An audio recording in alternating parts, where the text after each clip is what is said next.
Hello दोस्तों, आज है 12 मई 2023। 12 मई के जितने भी करंट अफेयर होंगे वहाँ पर हम देखेंगे। तो चलिए सीधे चलते हैं टॉपिक की ओर। पहला क्वेश्चन क्या है, देखिए पहला क्या है, हाल ही में NTC national tiger conservation authority, ठीक है, राष्ट्रीय बाघ संरक्षण ये होता है, अथॉरिटी है एक प्राधिकरण, ने किस अभ्यारण्य को दक्षिण अफ्रीका के बाघों को रहने के लिए तैयार करने हेतु 5 करोड़ रुपए की स्वीकृति दे दी है।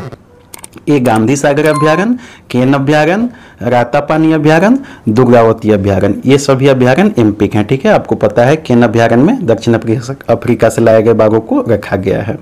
तो उत्तर ए है, ठीक है। गांधी सागर, ये देख लीजिए, गांधी सागर अभ्यारण्य को 5 करोड़ रुपए के दिया गया। क्यों दिया गया, देखिए और भी मध्य प्रदेश में अभ्यारण्य है, ये लिस्ट है, आप देखना चाहे तो देख सकते हैं।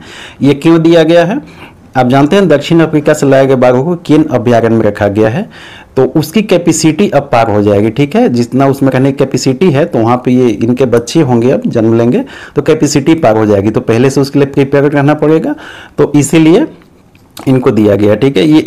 ये जो है गांधी सागर अभ्यारण्य, उसका वैसे ही इन्वायरमेंट है जैसे दक्षिण अफ्रीका में है लगभग, ठीक है।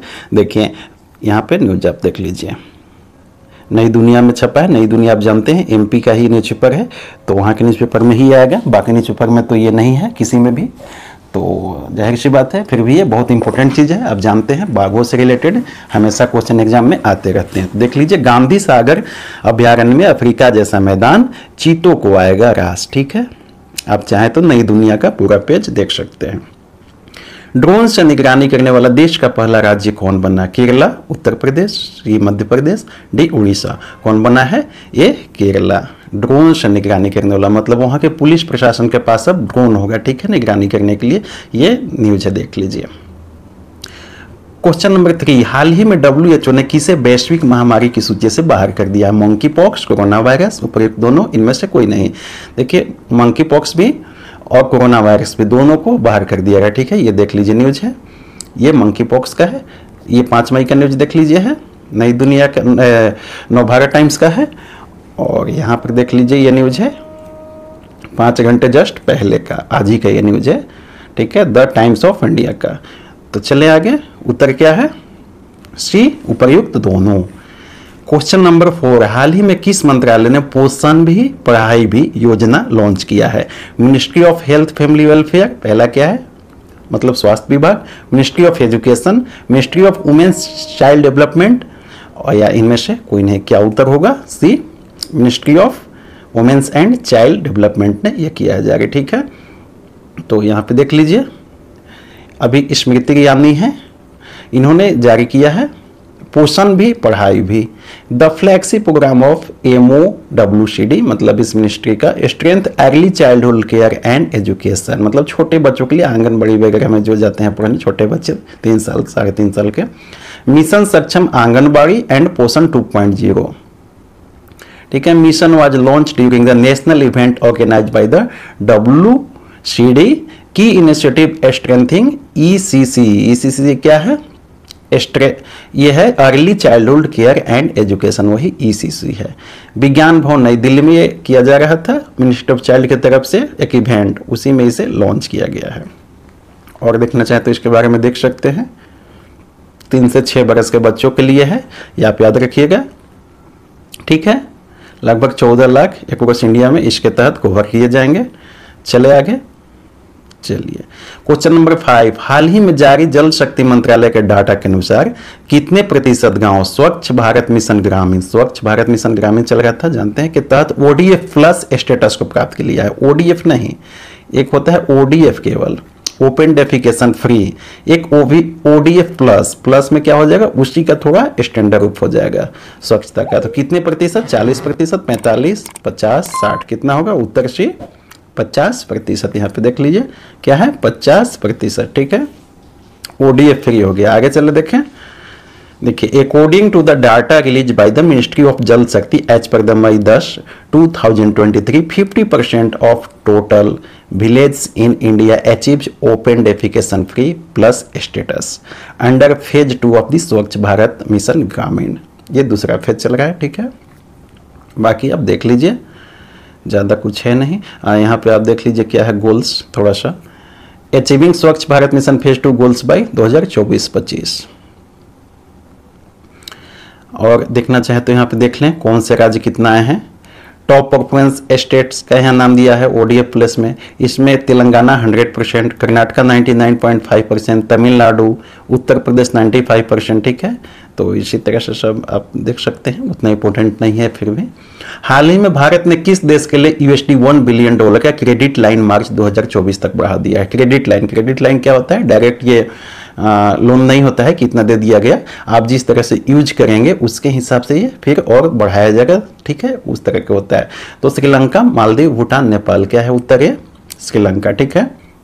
देखिए यहाँ पर क्या है, श्रीलंका में आप जानते हैं कि अभी इकोनॉमिकल क्राइसिस चल रहा है, ठीक है, आपको पता है इकोनॉमिकल क्राइसिस चल रहा था, उसके लिए भारत हेल्प करने के लिए क्रेडिट लाइन उसे दिया था, जिसको बढ़ाकर मार्च 2024 तक कर दिया है, ठीक है।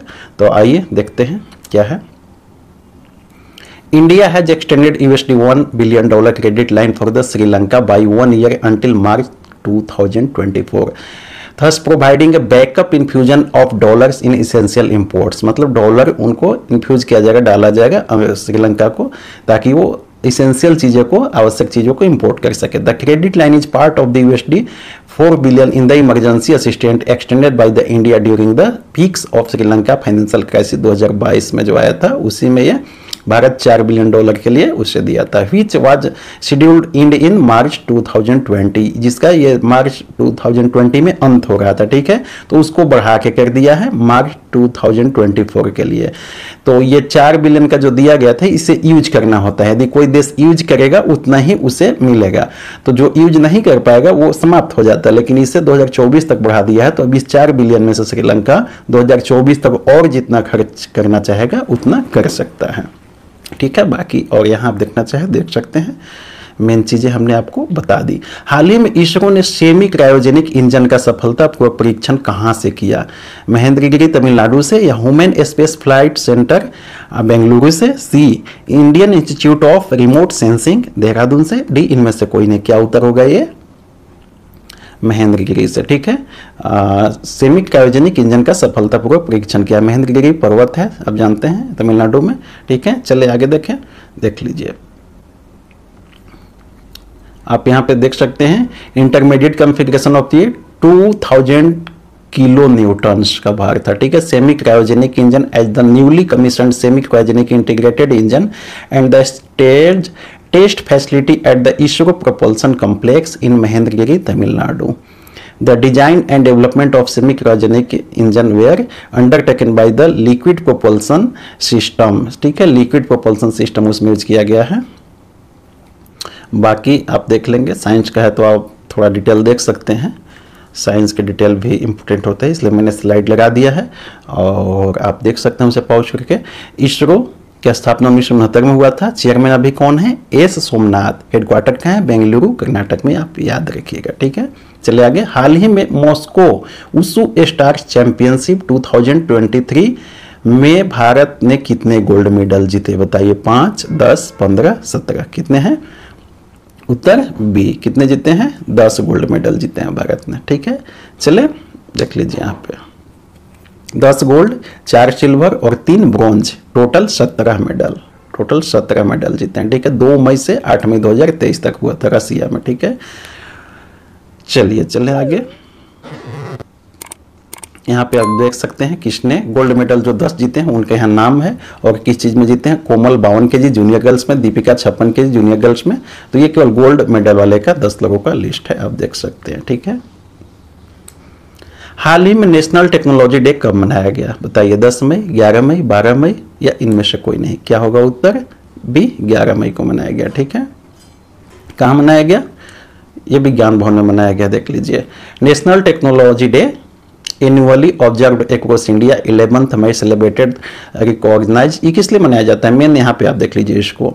The days also mark the anniversary of Pokhran nuclear test, Pokhran nuclear आप जानते हैं, पोखरण परमाणु हुआ था विस्फोट, कब हुआ था, वो उसी 11 मई 1998 को हुआ था, इसलिए 11 मई को ही मनाया जाता है। 11 मई 2023 marks the 25th anniversary of the national technology day. ये 25वां है, तो इसलिए ये और इम्पोर्टेंट हो जाता है इस साल के एग्जाम में। 11 मई को नेशनल टेक्नोलॉजी डे मनाया गया है, ये इंपॉर्टेंट है, आप याद रखिएगा। क्योंकि 25 साल, देखिए जब भी कोई घटना की 25, 50, 75 या 100 वर्ष हो, तो वो हर एग्जाम में आने का उसकी चांस 90% बढ़ जाती है। तो आप इसे जरूर याद रखिएगा, ठीक है। किस दिन मनाया जाता है? 11 मई को, ठीक है। चलिए, थैंक यू, आपने सेशन को एंजॉय किया, इसके लिए धन्यवाद। दोस्तों, यदि ये आपको अच्छा लग रहा हो तो चैनल को सब्सक्राइब कर लीजिएगा। इसी तरह से आपको डेली करंट अफेयर प्रोवाइड कराते रहेंगे हम, और आपके लिए और नए नए सेशन लाएंगे, ठीक है। Thank you very much. Thank you, thanks.